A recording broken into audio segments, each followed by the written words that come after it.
Diet. One man's food is another man's poison. So diet plays an important role in Ayurveda. According to Ayurveda, nourishment starts first in the plasma, second in the blood, third in the muscles, and fourth it passes to the fat, that is for lubrication, and then to the bones and cartilage, and seventh it is the semen and the ovum. So every tissue in the body is developed from the food we eat. So Ayurveda has a detailed and individual knowledge how diet can be changed so as to balance the three doshas considering the climate, the body type, and also the Agni. No matter how good your food is, as long as your Agni is not powerful, uh, it will not digest the food, and hence ama is formed, which leads to diseases. So as to increase and normalize the digestive power, Ayurveda recommends the Peyadikrama, which actually starts with Yusha, that is green gram porridge water, and then it is the rice soup, etc. Diet should be regularly taken into account the 7 factors and should take all 6 rasas, that is taste, in order to prevent any type of malnutrition. The 7 factors, the first one is the natural quality and property of the food. The natural quality, which means the heaviness and lightness of the food, or the cold and hot potency. Example, when you come to meat and the wheat, they are heavy and it's very hard to digest. But when it comes to gruels, that's porridge, it's very easy to digest. Then second is the combination. Some combinations are healthy, some combinations are unhealthy. For example, honey with tribala is very good for kava person. Buttermilk when mixed with ginger, it's very good to increase the digestion. And the unhealthy combinations are like milk combined with fruits, milk with meat of any kind, hot drinks after alcohol, yogurt, or honey, hot and cold substance together, again cold water after a meal, chicken with yogurt. They are all unhealthy combinations which we should not follow. Then the third one is the processing, where some foods are processed in its inherent qualities actually changes.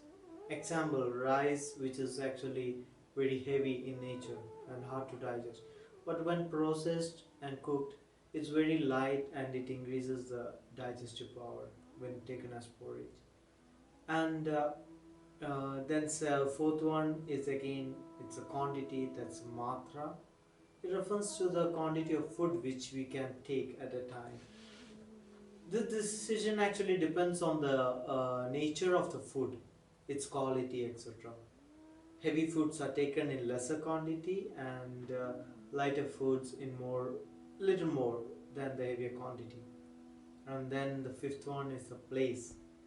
It refers to the region in which it is grown, or where the person is living. For example, dates, which is grown in deserts, are basically vata predominant, and rice, which is grown in a marshy area, water body area, it is actually more of kava predominant food. Then the sixth one is the season, that's the kala. It denotes time to intake and digestion of the food. A person should take a meal only when he is hungry. Lunch time should be around 12 o'clock and 1 o'clock, because this coincides with the peak pitta period, which is responsible for the digestion of the food. The lunch actually should be taken in a larger quantity, but when it comes to dinner, it should be a lighter food. And then next, it's a season of the year, that is winter and rainy season. During winter and rainy season, you can have food which is predominant in sweet, sour, and salt taste. And when it is spring, it is bitter, astringent, and pungent food, which is more effective for the body. And when it's summer, of course, it is our vata is in its rise, so our body needs more of sweet food. And in autumn, it is better to have sweet, bitter, and astringent food.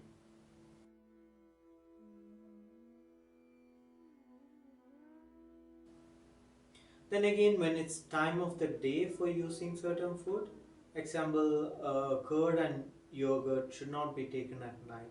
They should be taken only during daytime. Then is the seventh factor, how you use the food, procedure to how we eat, or how we should prepare to eat the food which you process. That is, before going to take the food, first you have to take a bath or at least wash your hand, feet, and face. Sit in a clean area, concentrate on the food you eat, and avoid watching TV or any type of conversation during eating. See that all the six tastes are present in the menu, which is very important, so that it doesn't cause any malnutrition. Then food should be warm, water should be taken along with the food. Again, a lukewarm water is much effective. Then avoid bathing or swimming or any type of exercise immediately after the food, after a meal. You should eat in a moderate speed. Should not eat your food in a hurry or very slow. Then one of the main substance in the food is the fibers. Fiber-rich diet plays a very big role in preventing many diseases.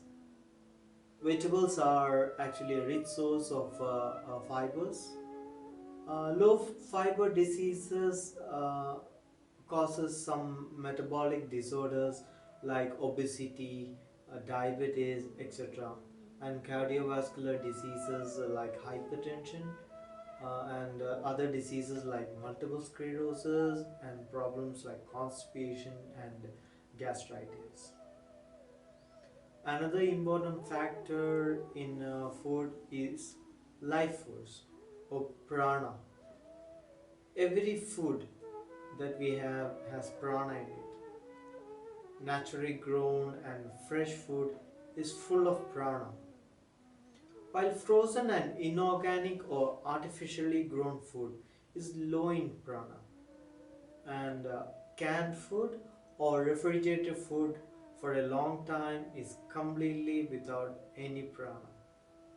Freshly cooked and served food is high in prana, cooked in a clear and sacred area. It's mostly in our home, in our own kitchen. It's the best food we can have.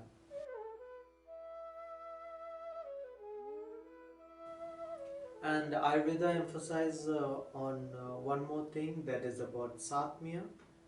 Is also an important principle in Ayurveda. Satmya means actually habituation.